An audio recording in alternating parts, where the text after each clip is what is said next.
Here I want to give you some application about the gravitational force mg and the normal force n.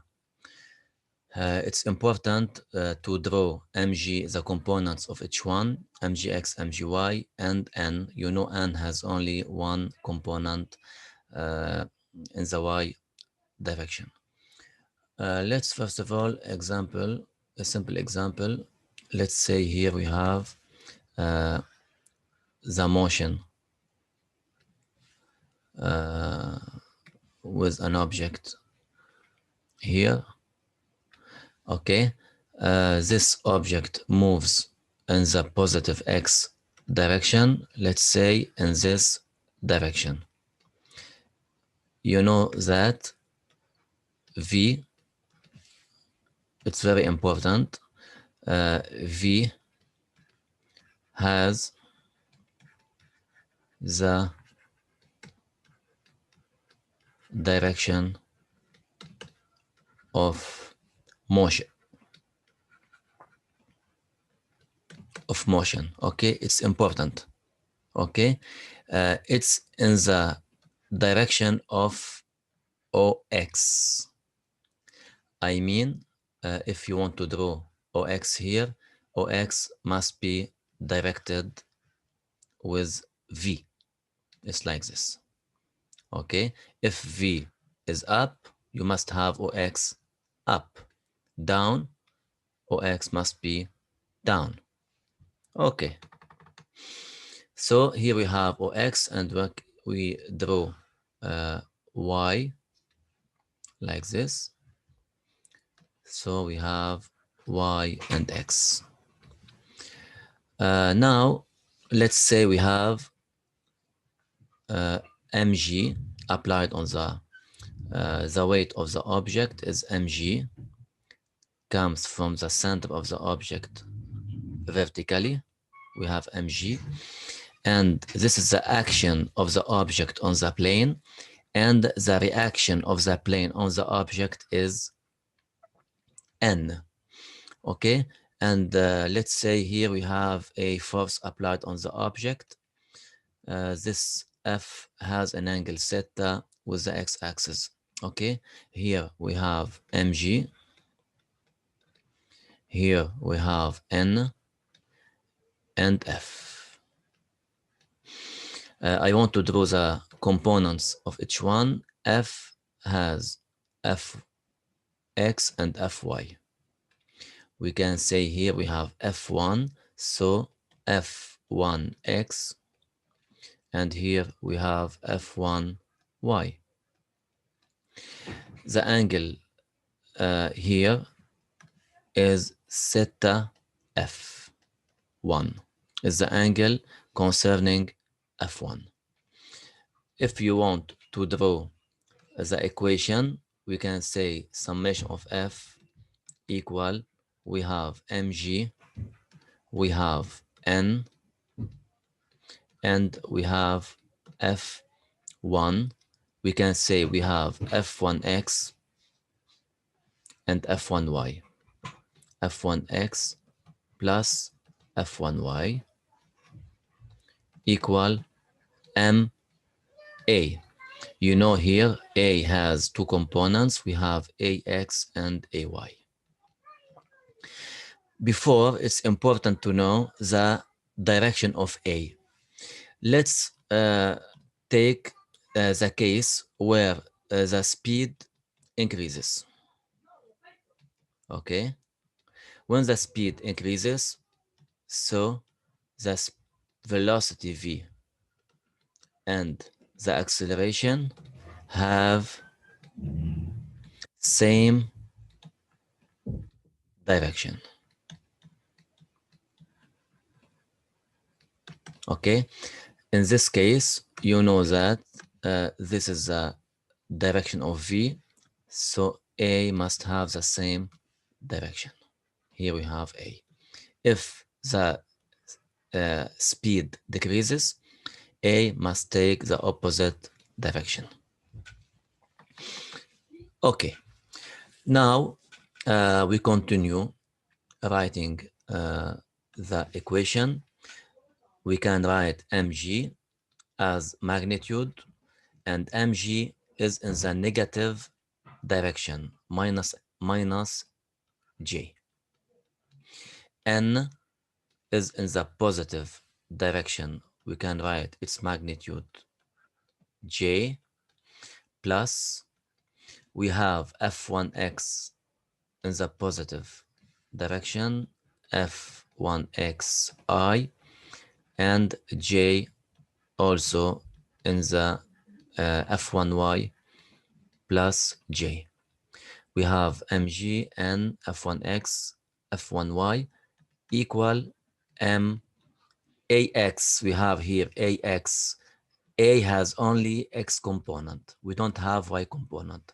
So we have ax in the direction of I, but we don't have y component of ay. Here, what we have to do, we write the j components. We have mg, we have f1y also, and equal to 0. Okay, we can write the equation minus mg j. We don't need to write j in this case, plus n plus f1y equal to 0. This is the first equation. And the second one, we take the I direction. We have f1x and we have ax.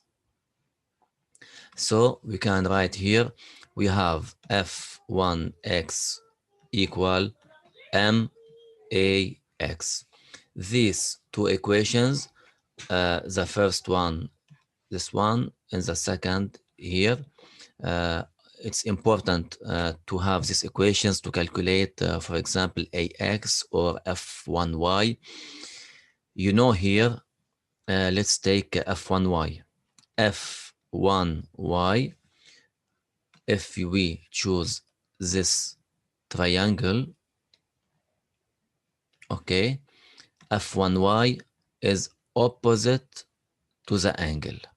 So f1y equal f1 sine the angle of f. Okay, and f1x, you see here f1x is adjacent to the angle. So f1x equal f1 cosine theta f. We can substitute f1y, f1x, and we can calculate any parameter. This is the first example. Let me take another example. Here in the case, if we have an inclined plane, this inclined plane has an angle theta. Here we have theta, and let's take an object, slide. Here we take an object. This object is like this. Okay, has a mass m. Now, this object, the line of motion, this object moves up the inclined plane. So F or V must be in this direction. This one is V. V increases, so we have to draw A in the same direction with V. We can say A has the same direction. Here we have A. Let's draw the components of F applied on the object. First of all, we have to draw the line of motion. You know that the line of OX takes the same direction with V. So this one, the x-axis, like V, and here we have y-axis like this. Okay, here we have y and x. Let's draw mg. You know that mg must be vertical in all the situation. Okay, we can draw mg. mg must be vertical. Okay, and we have n is the reaction of the plane on the object must be at this point, at the bottom of the object, directed toward the object. Here we have n. Also, let's say we have an angle, we have F applied on the object to push the object up the inclined plane. Here we have F. We can say F1. Now, before I want to draw all the components of mg and F1 and n. Here the y-axis, and here we have mg. Here we have we do the projection of mg on the y-axis and mg on the x-axis. We can see mgy and mgx. Okay, here we have mg, and here we have mgy and mgx.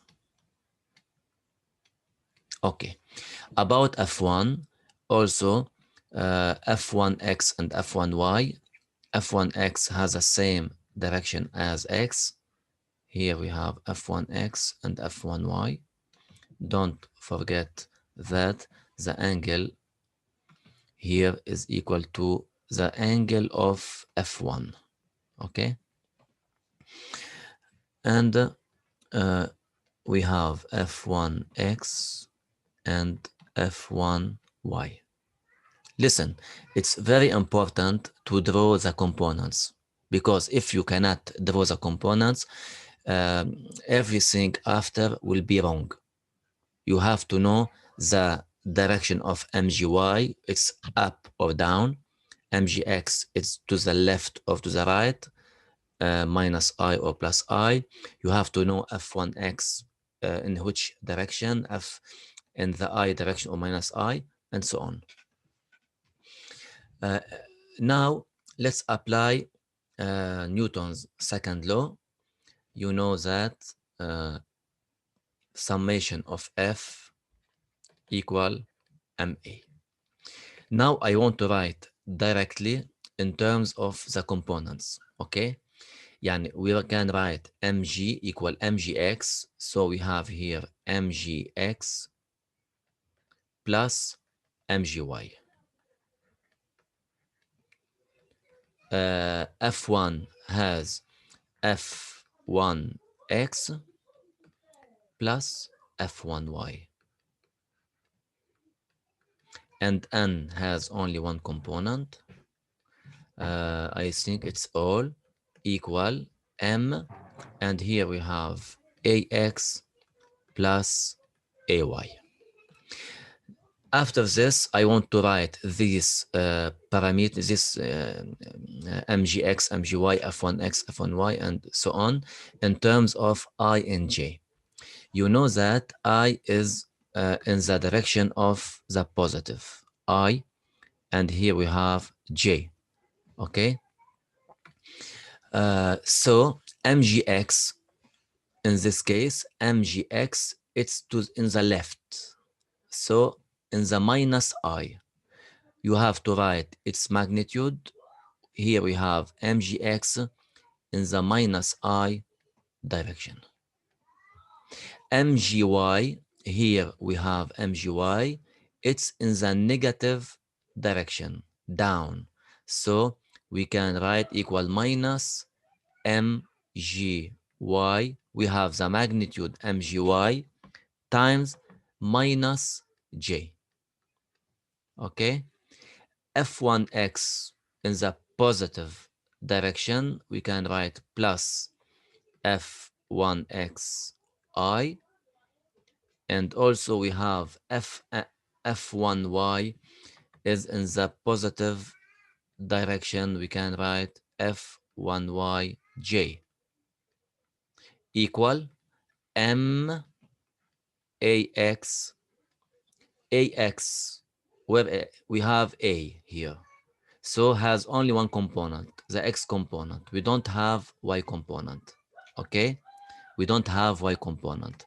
So we can write here faxi only plus 0 j component. Okay, now we can take the I components together. We have here minus mgx, we have this one I component, and here we have I component. Here we have minus mgxi,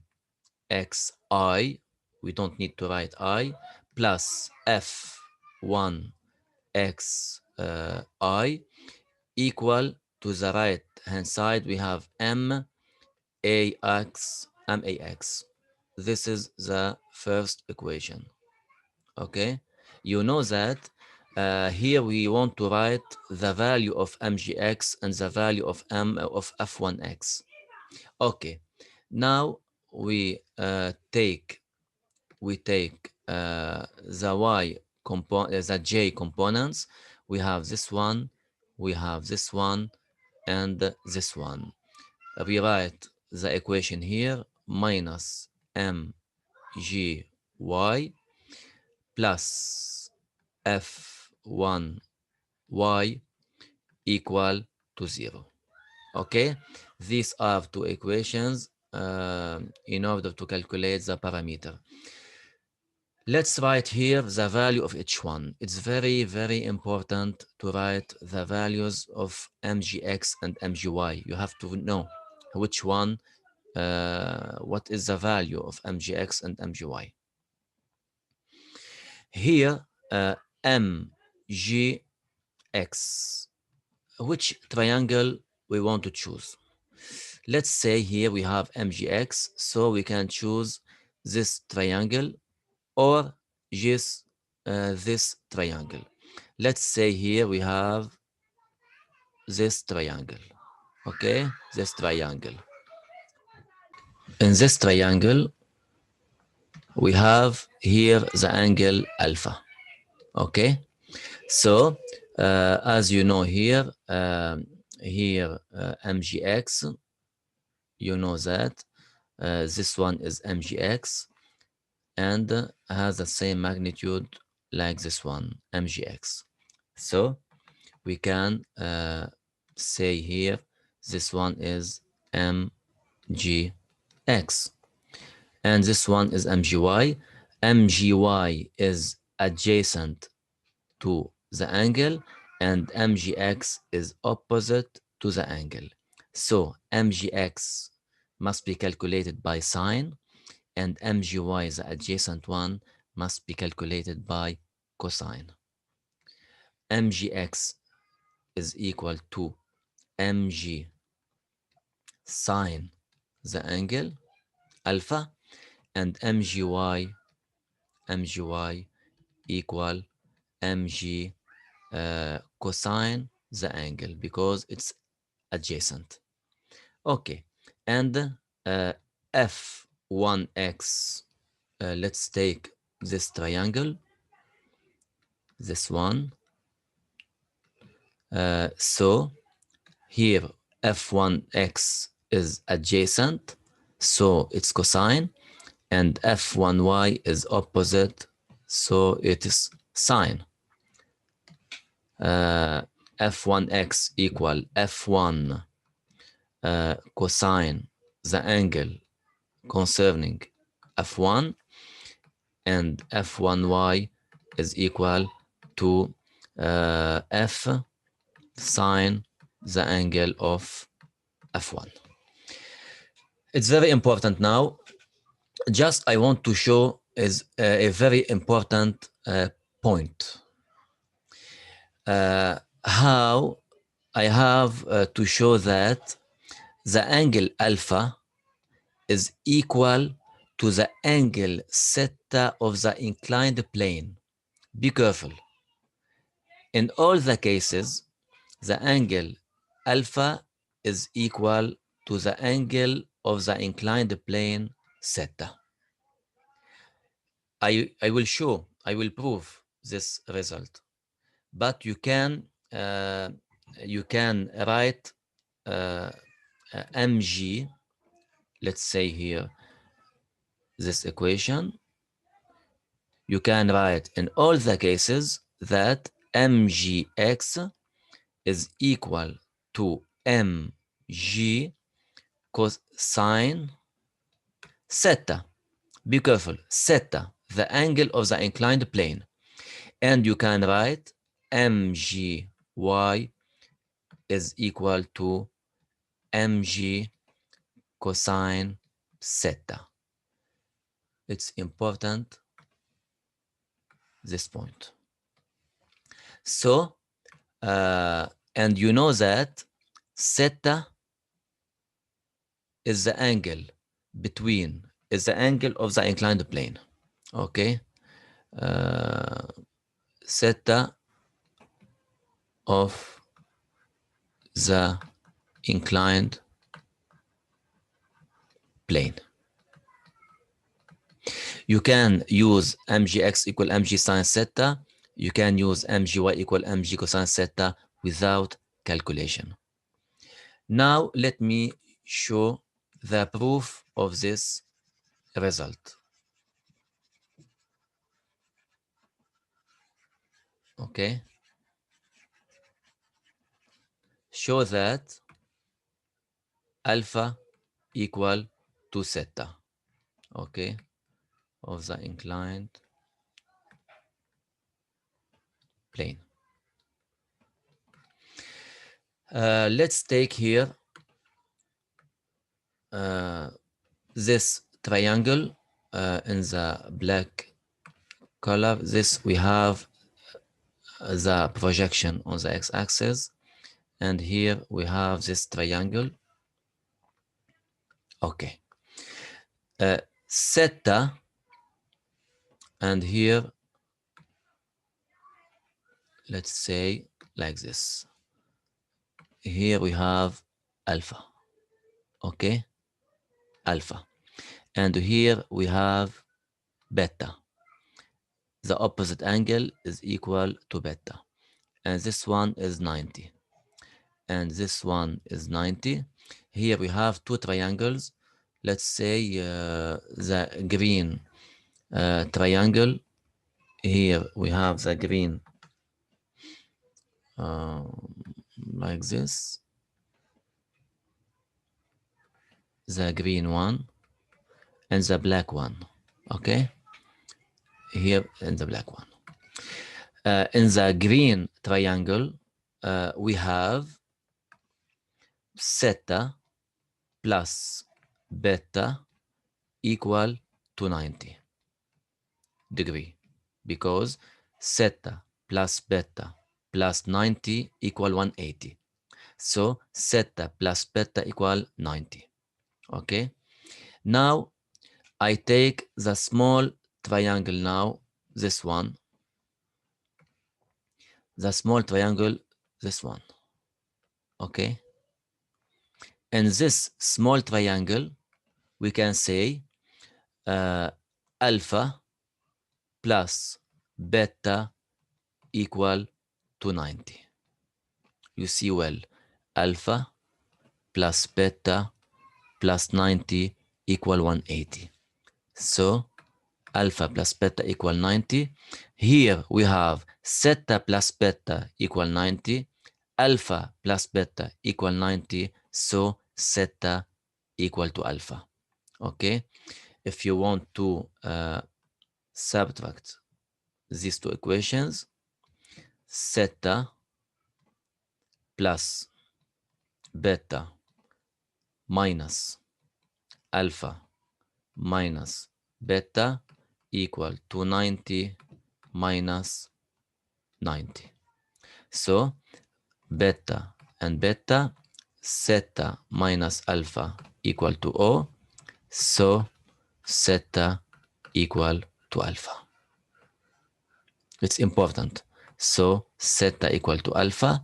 In this case, we can use these two equations directly. mgx equal mg sine theta and mgy equal mg cosine theta.